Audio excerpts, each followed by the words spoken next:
Hi, everyone, and welcome to Empowering Homeschool Conversations. We're so glad that you're with us today. We are back in studio, and I am excited to wrap up this topic that we've been focusing on most of this month. We've been talking about IEPs, and so I've got a special guest today who is joining me, Earl Patterson. Thank you so much for popping on board and joining us at Empowering Homeschool Conversations.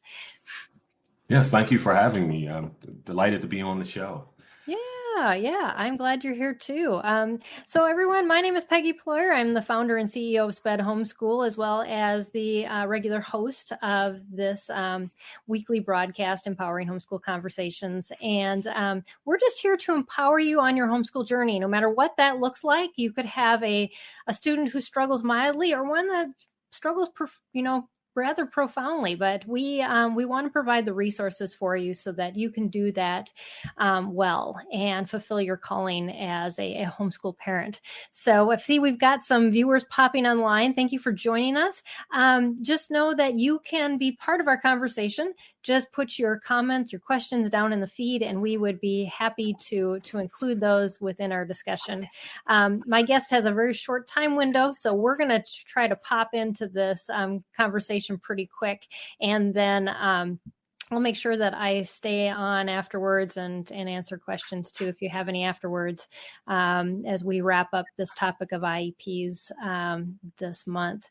So Earl, I would love, as we're getting started, I'm going to throw up your slides and have you talk just a little bit about yourself and just the passion and what you do so our viewers can get to know you a little better. All right, thank you. So thanks for the introduction. Once again, I'm Earl Patterson, and I am the founder and CEO of Alpha Earl Apps. And just a bit about me, as you can see here on the screen, my background in education and educational gaming relates to my experience growing up in Baltimore, also going to college, getting my business management degree through Towson as well as University of Phoenix. And education, just really loving learning, especially when it comes to being certified. As you can see here on the screen, I was certified as a certified professional through Society for Human Resource Management. For those of you who don't know, that's an HR or human resources organization. That was great experience getting and learning from an HR perspective how to work with people. Also with FISEP via the Credit Union National Association, that's as a financial counselor. So getting that experience helped me to learn how to work with people from a financial experience and help them to better manage their money, better manage their life. Also, as you can see here, is tax preparer for the state of Maryland. Just really helping to know the tax code. I recommend that everyone in America take tax certification who's working, but more later for that. We'll be talking life skills next time. Yeah. Yeah. You can have me on for that. I'd love to talk about that as well. And then as a personal trainer and nutritionist, I should have added for the International Sports and Science Society or Association, and getting all of those in 2 years. And I say that because, not to brag, but just because I love learning. And I started my business in 2020, Alpha Earl Apps, based on my love for education. We created our first app called OMG-WOW plus fun. And OMG-WOW stands for 1 million goal to words of wisdom, right? That's my passion. I've written some books and writing is a passion of mine. Learning words is a real passion of mine as well. And in terms of education, training has been my background at each of my previous jobs. And I do believe that training is not only the key to helping people, but retaining people, and not just from a work perspective, but also from like a family perspective. You train you discipline your kids, which is essentially training. You discipline sometimes your family, which is training, and then just showing people you care about their education, very important, as well as showing people you care in general is important. And just wanted to highlight, the 20 years of experience that I've had from a professional leadership perspective, I think that those years definitely has developed my education and how I educate people as well. Yeah, So, well, and it shows that you're just, a lifelong learner, and that just kind of overflows into everything that you do, which is it's so neat. We talk about that all the time on our show. oh, great, Yeah. yes, very important. And then in terms of passion to help students and families, so I have here. I thought of this line as kind of not as funny, but it's because I remember back, just the memories I've had when there was no internet, or you just had to use your imagination, right? The Right. internet started in 1995, so I don't Hmm. mind, showing my age, but just, you had to really put together some things to have fun, Hmm. whether you were, an only child or you had siblings. You really had to be thoughtful to Yeah. have fun. And so that's what I wanted to bring back as part of starting my company in 2020, fun. As I mentioned with the app, Mm. 1 million golden words of wisdom, the games that I'll go into, that my company has developed, very important in showing that as well. And then Mm. also back then, and I'm sure there are close knit families now, especially in the homeschooling community. Hmm. However, if you think back, families were more close knit, Yes. and really together in terms of being a unit and helping each other. Not only just the parents helping the kids with their homework, but siblings Hmm. helping each other with their homework, or even other family, helping each Yeah. other with their homework. So another thing I'm passionate about is reading. Definitely believe it's just as important as writing, because that's what helps us to get the ideas to write. And I know Mm-hmm. for me, doing a lot of reading in school, elementary, middle school, high school, that definitely helped me to fuel writing, whether it's writing songs, poetry, books that I've written. It's just really helped me, and I believe that Mm-hmm. has helped people in general. Right. And Yep. also, spelling really helps you to read effectively, and that's why we created, one of our games, Make Your Words Count. We'll talk about that, but you know, this aspect I believe is kind of missing in our daily lives. We have auto check, spell check, so you don't know if you're really not using a proper Right. word or Sometimes it changes it before you even know it's wrong. yes. Or I what you just had even put in. It does. Like I just had a text over the weekend where I had to say, "Did you mean to send me this text?" No, I just used Siri to send a text, and it sent it wrong. I'm like, okay, well, you might want to just type it, um, you know, Right. and then just also, really going to the library to pick up on books. Of Hmm. course, you can order via Amazon now, but just really going to the library and exploring what's there Yeah. to see, how not only can you help yourself, but you can help, your family, you can help students, and children grow.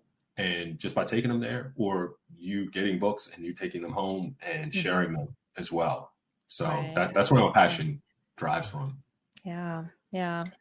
And then the goal of you Yes. and your organization. Yeah. So Alpha Earl Apps, our goals, is to inspire healthy and positive mindsets. And that's true. There's so much, as we know, negativity going on out in the world today Hmm. that we need something to look at that says, okay, yes, it's okay. I'm okay. And what I'm doing is okay. And, just like what we have here, empowering homeschool conversations. When you read Hmm. positive things, you feel empowered to be Right. positive as opposed Hmm. to the way you may feel otherwise. Um, Creating and promoting state of the art apps, games, activities, and communication.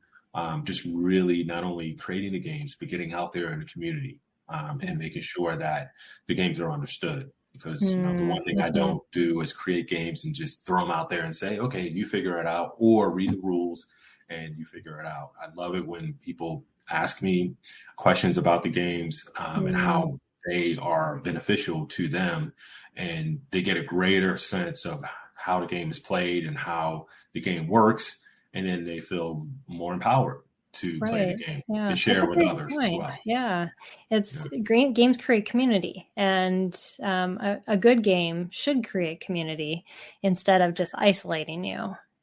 Yes. And, we talked about it before the broadcast about, COVID and the pandemic and how it's Mm-hmm. just, like you said, it's isolated individuals. And now people are starting to come back out and be, Mm-hmm. more collaborative and more in social environments. It's like, wow, yes, this is a great time just to really, Mm-hmm. share the types of games and the passion that we have so that, people can feel it and they can grow with it, get refreshed again and grow with it and become more social or more active or helpful to each Mm-hmm. other as well. Yeah, Mhm. yeah, that's so important. So our theme today is we're talking about goal tracking and then gaming strategies for achieving IEP goals. So I'd love for you to chat for a little while with us, Earl, about just goal tracking and how you found goal tracking to be most optimal in experiences you've had. Yes. So, I start here with using an MS Excel spreadsheet, and, I know that everyone's not proficient at using MS Excel. I do recommend it because it helps you to separate out the tabs or the work that you're trying Mm, to complete with your student, with your kid, so that you can keep track of it yeah. as needed. Obviously you can add dates, not only the tabs, you can add dates, you could add the columns of the information that's going to be needed to be tracked. Mm-hmm. And I just have some examples here of, the goals, the types of goals that we incorporate at Alpha Earl Apps and that I incorporate just in my daily life. That's really Yeah. helpful, right? So Yeah. I'll track using MS Excel or just write down in a, Mm-hmm. five book binder, SMART goals, right? And in Mm-hmm. terms of SMART being specific or definitive, they're not Mm-hmm. general.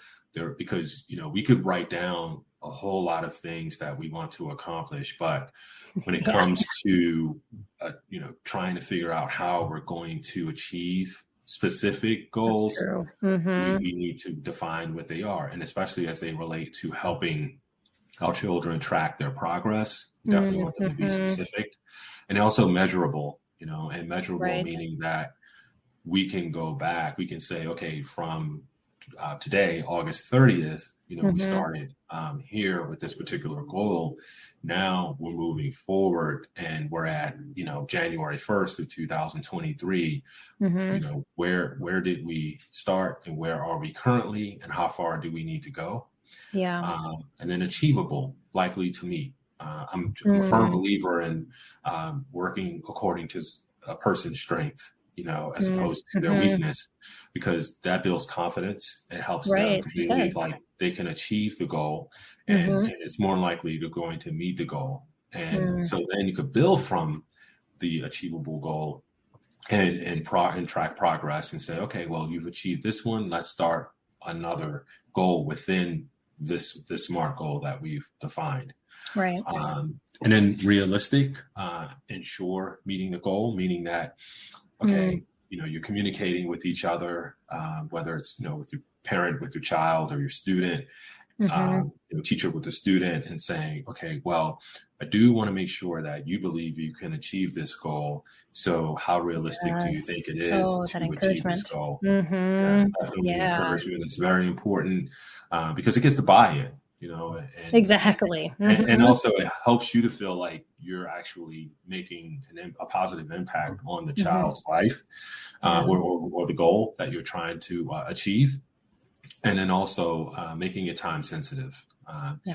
because we don't want the goal to go on forever, Right. especially, Yes. the way these years go by now. It's like next year, we started and here in Montgomery County where I am, started school Mm-hmm. yesterday. And Oh, so, okay. Yeah. Yep. and so Mm-hmm. before you know it, it'll be June. So it's Right. like, Yeah. how, It how does. can, Yep. Mm-hmm. what were you going to say?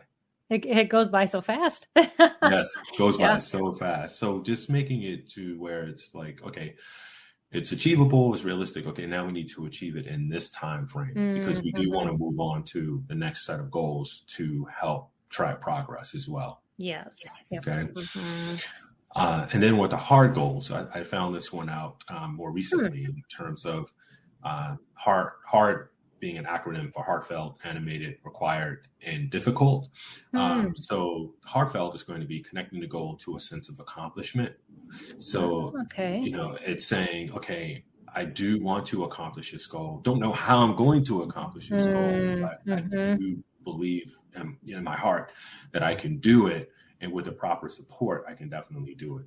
Right. And then the next step in the process is to visualize what that accomplishment looks like, so that you have it on a board. You know how you see like a thermometer, Right. and you have to achieve like $1,000 or something. So you can visualize it by saying, okay, this is where we are. We have until this, time to achieve it, but I can see it getting, improving as time goes on. And required, connect to make it necessary. Right. And we're connecting the specific points to say that, okay, these are the things that I need to make this goal achievable and to achieve this goal.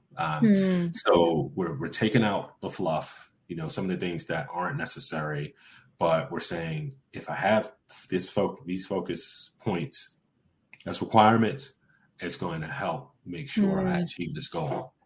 And then the difficult part is to stretch and challenge yourself, meaning that, okay, I know last year, you got this grade, or I know last quarter you achieved this grade. So, let's go from a B to an A. And this is how we're going to do it. And once again, getting the buy-in is very important. But that's part of the reason why I like this goal separate from the SMART goal, this goal process as well. Yeah, I've never heard of that, and I love it because, it does it makes it more relational, and integrated into kind of just how we have to face the hard stuff, and it does seem difficult, but yet it takes it from that point of unachievable to that just do it, and let's just push through and persevere.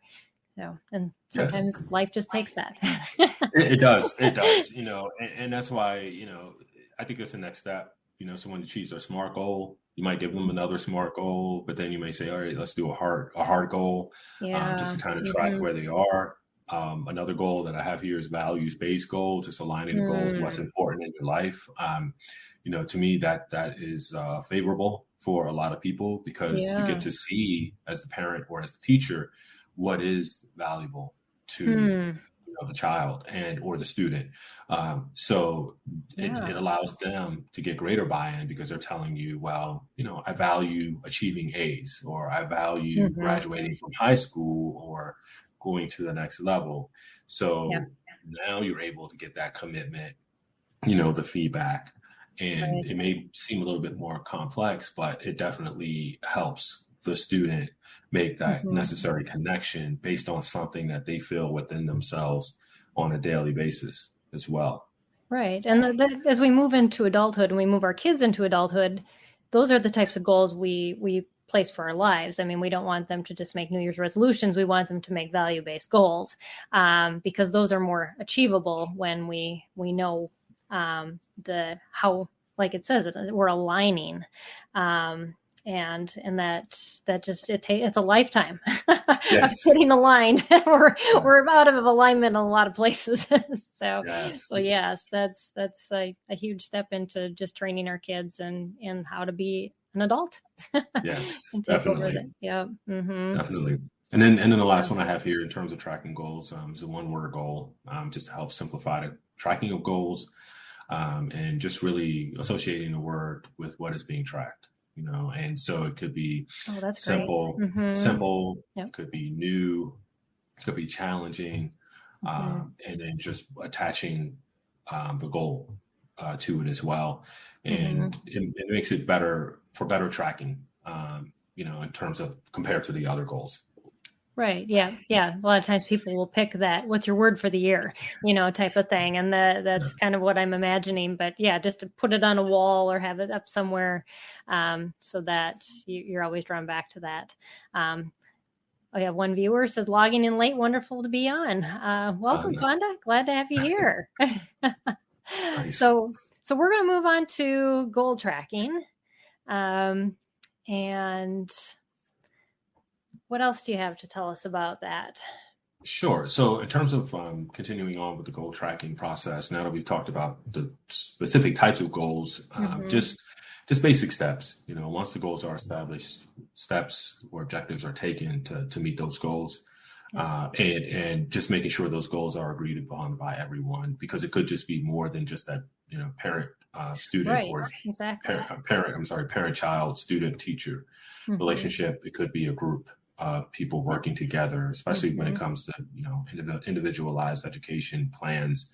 It is a group of people working together to establish not only the goals, but making sure that those objectives are going to be met, and then measuring the progress towards the goals. And we talked about it in SMART, just tracking to help making sure that the person is staying on top of reaching the goal. Right. There's so many things that you have plans for, but the obstacles come in the way, right? So making sure that you can identify obstacles initially, and then also as they come, to overcome them and move past them. So one way to do it is to just remind the person of the progress that they've made to continue past the challenges, because sometimes we get stuck at a certain point in terms of where we're going with our goals, that we're kind of like, I've reached a plateau. Well, no, it just means you need to try a different approach. And thinking back to what has been done to get you there helps to guide, maybe take a detour to another path that's going to help as well, because there's so many out there to help. Right. Yeah. There's not just one way to get to the destination. Definitely. There's more than I said. And let's look at those. And that's why it's so important to have the goals tracking in place, and then focusing attention on achieving the goals, to remain steadfast, staying in tune to what's important. I think that's very, very important, because it helps the person, and I'm saying the person could be obviously the child or the student, just develop that focus and look at those goals, visualize it, because we're different types of learners: auditory, kinesthetic, and visual. Just, okay, maybe we now need to try a different approach, but we're still going to remain focused on what we have as the path to achieve the goal as well. Yeah. I want to reassure one of our viewers. They're asking about the difference between IEPs for homeschools and public school. I'm going to address that after Earl is done because he has a timeline to be on. So I'll address that when we're done talking about this topic. So hang on, Nikki. I'm not going to miss your question. All right. So before we pop into were you done with that? Yes. And I know you wanted me to talk about. I wanted you to talk a little bit about gaming strategies and what exactly is a gaming strategy, first of all, before we kind of dive into how you've implemented that in your game. Right. So for me, the gaming strategy is just the different approaches that you take towards the game to try to either, learn the game, win the game, get better at the game each time you play it. Right. So, we have like a couple of that, we use at Alpha Earl Apps when it comes to creating the games, like the problem solving approach. That's just the next decision that you make within the game is important. Right. However, I need to look at the problem first and then determine my next step, so that I know that based on where I am in the game, I'm at the beginning of the game is usually the most fun part of the game, right? Because you're just starting. But when you start playing that game, it's kind of like, all right, I have to have a different strategy towards it. Yeah. So is it now that I need, I'm playing like Make Your Words Count, for example.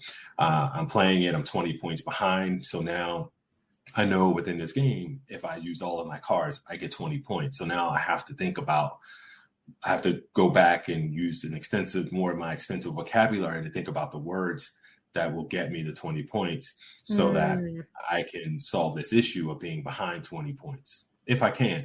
Or I'm maximizing on the game, or because we have wild cards within the game, I'm holding on to it. I'm using what I can without using that wild card, because that's going to help me get if I plug some additional cards, that's going to help me get to a better approach in terms of solving this problem of being behind, right? Right. Yeah. So it's like you almost start out this adventure, on an even plane with everyone else, and then things happen, and you've got to like work your way out of them.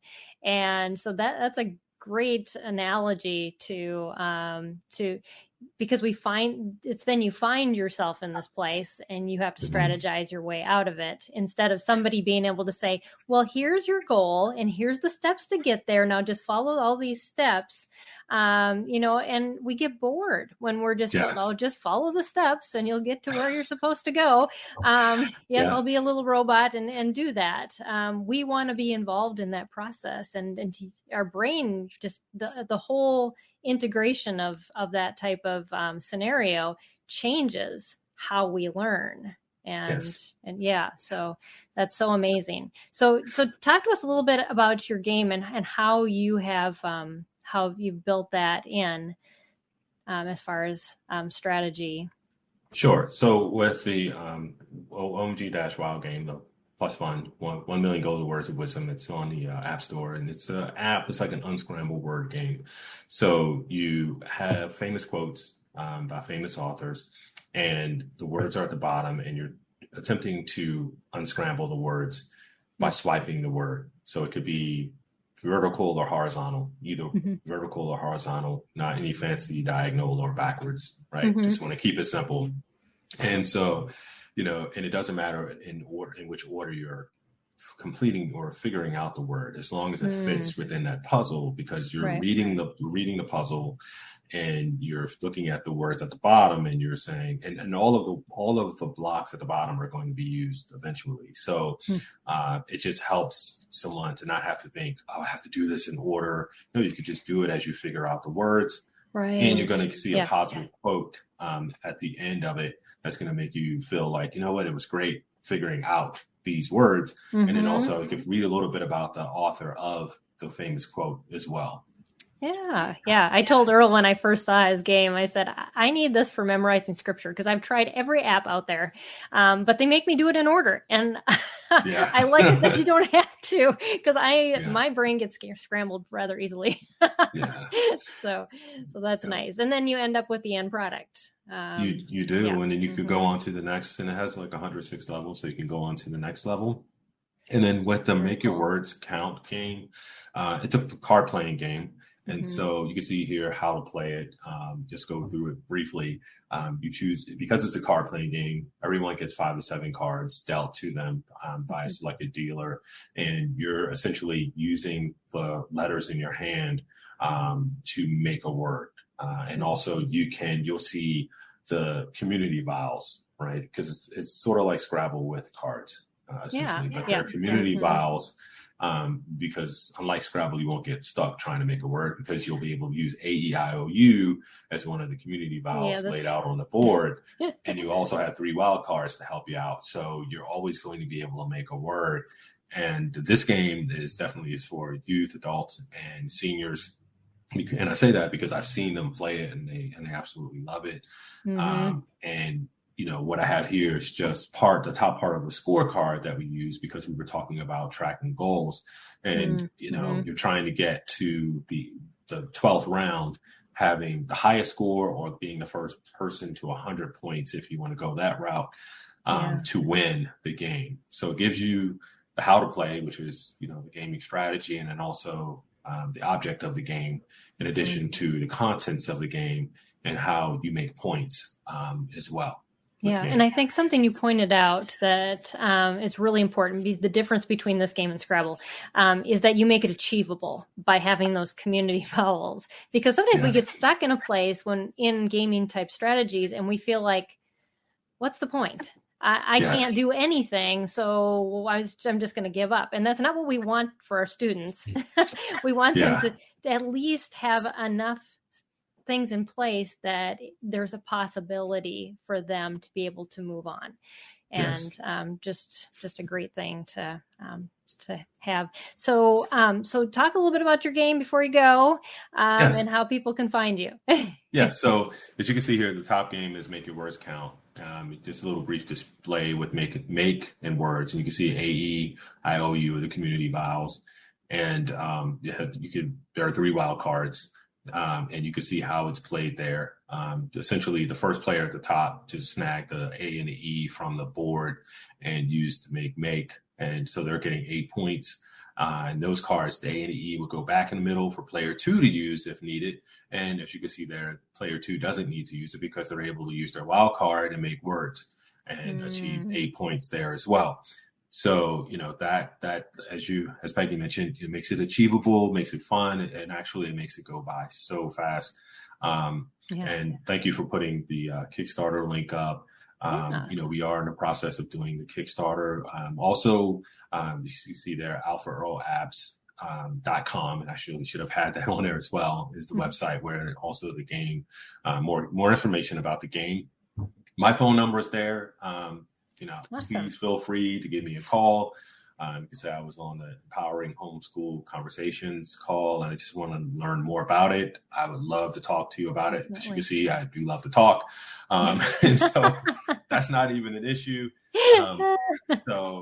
But definitely my information is there. Feel free to call me, text me, email me, alphaearlapps@gmail.com as well. Great. And we'll make sure to put that into the description on the YouTube video once I wrap up with this too, so that people can just access that quick. But well, thanks so much, Earl, for being on the show and sharing these things. I learned a lot in this half an hour, so I appreciate you taking time out of your busy schedule to share with us, and to kind of wrap up our month on talking about IEPs and making those goals achievable and trackable. So thanks again.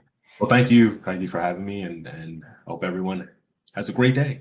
Yeah. Have a blessed day. Okay. All right. We'll see you later. All right. Okay. Well, you got me for the second half an hour. I don't know if I'll stay for the full half an hour, but I definitely want to get to Nikki's question about IEPs. It's a question that we get actually a lot from people that are messaging us going, tell me why an IEP? Isn't an IEP a public school document? So I'm going to give you my very long-winded explanation. Okay. I will try not to be too long-winded. But Nikki asks, is there a difference from an IEP in a public school versus homeschool? And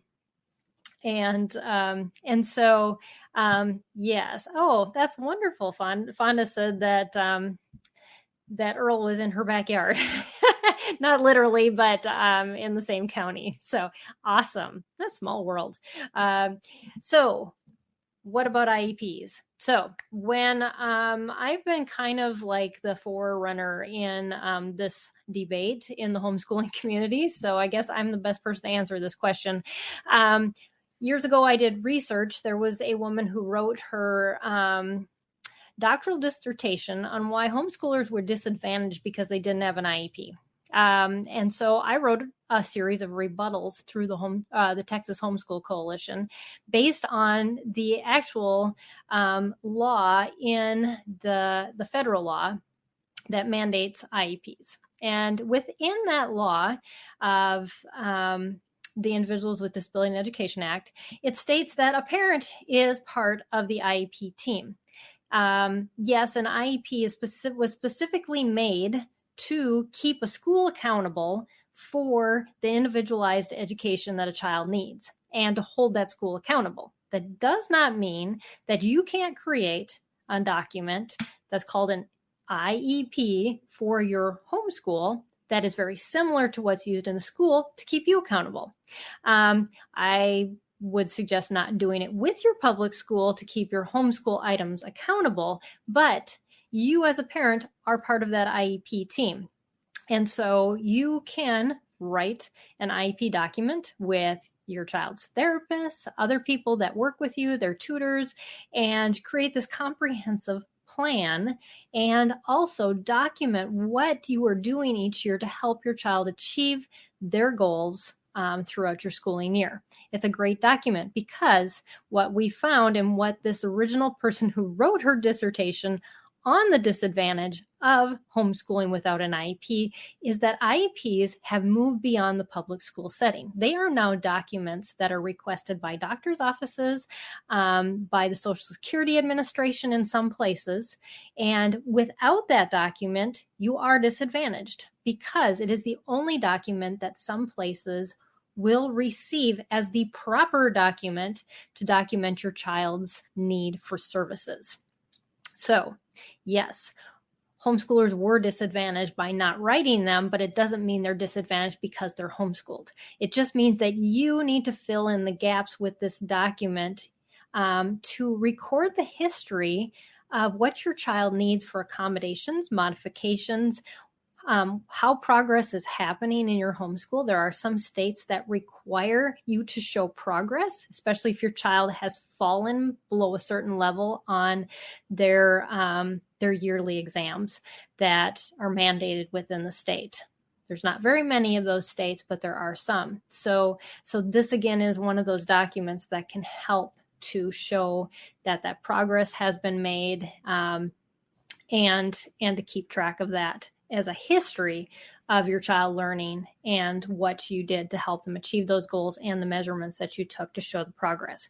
It also shows, what behavioral goals your child had, what supports they needed, what supports actually worked, because now we're moving into when your child graduates, the ADA law, the Individuals with Disability and Education Act, ends when your child ends their K-12 schooling process. And then when they go into higher education, out into the workforce and all the other things above and beyond out there, they are now under the umbrella of the Americans with Disabilities Act, the ADA, which only looks at accommodations. So if you've been tracking accommodations that have worked very well for your student, and your student can show history that those accommodations have worked, if they take a test for a college entrance exam, they are more likely to get those accommodations because of the history that you've recorded and shown has been successful. If they need accommodations when taking a driver's test, when they are going to a college and needing accommodations and requesting those, or a tech school or anywhere else, or in their workforce.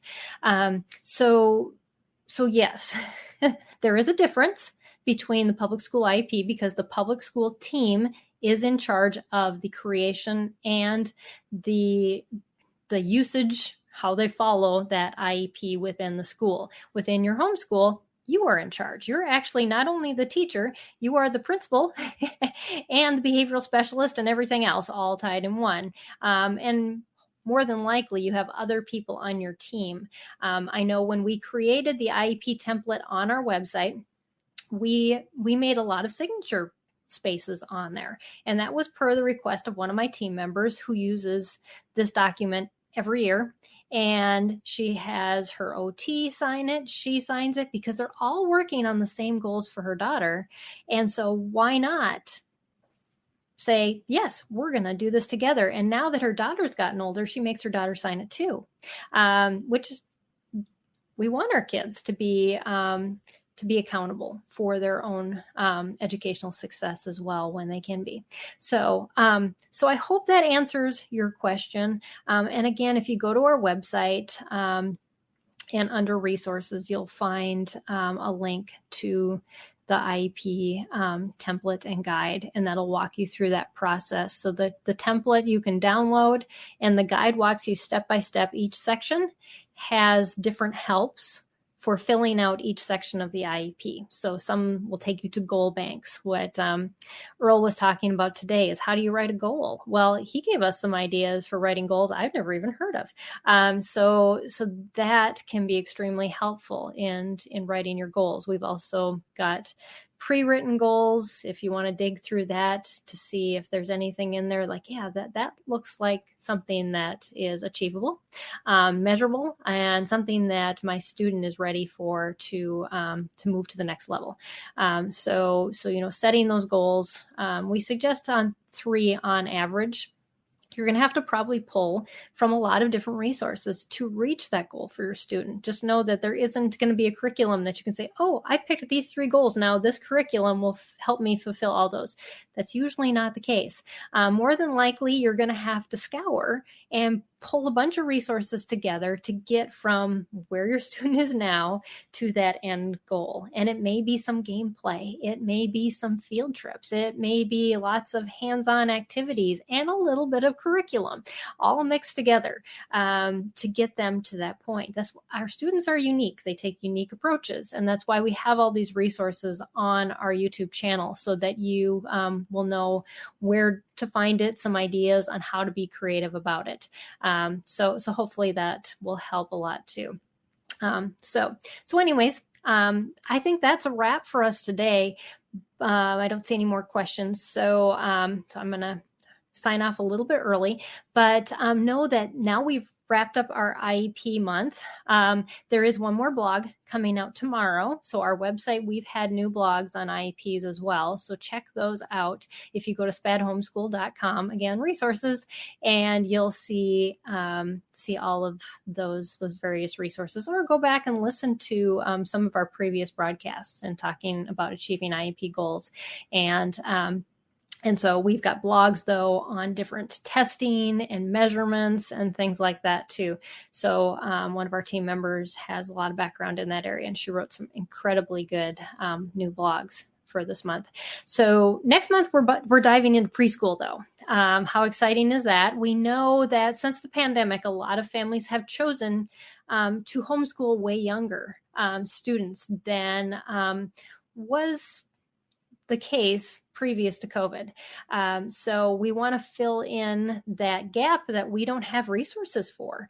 And so if you know somebody who's just starting homeschool or kind of thinking about it and going, what do I do with a little kid? There's just not a lot of resources. We want to fill in that gap and talk about preschool next month, and preschool, especially when you have a student that maybe is in early childhood education, and things you can do at home to kind of get your feet a little wet in the homeschooling arena while you're still using some services before they enter into kindergarten and mandatory school attendance. So we're going to start out next week. We'll be talking with our partners from Iconics again. It's a mother-daughter team, and they're going to be helping us to understand the hierarchy of learning and how learning needs to be progressive with specific steps so that our children can build off of each of those levels for more successful learning outcomes. So that's to come next week. Thanks for joining me on Empowering Homeschool Conversations. And I'm back now from family camp trying to catch up on my rest. We had an amazing week, and I'm so excited to announce that we're going to do this again next year in Minnesota. Plus, we're hoping to be able to add 1 or 2 more camps in other places in the U.S. next year. So stay tuned. Join our mailing list. If you haven't got on our mailing list yet, go to our website, click on that, and subscribe today. We've got an incredible open rate. Our emails are super easy to read. It's a picture and a button. That's how simple it is. We just want to make it easy for you to find resources and get the encouragement that you need. So thanks all for joining me on my show, and I will see you again next week right here on Empowering Homeschool Conversations. God bless.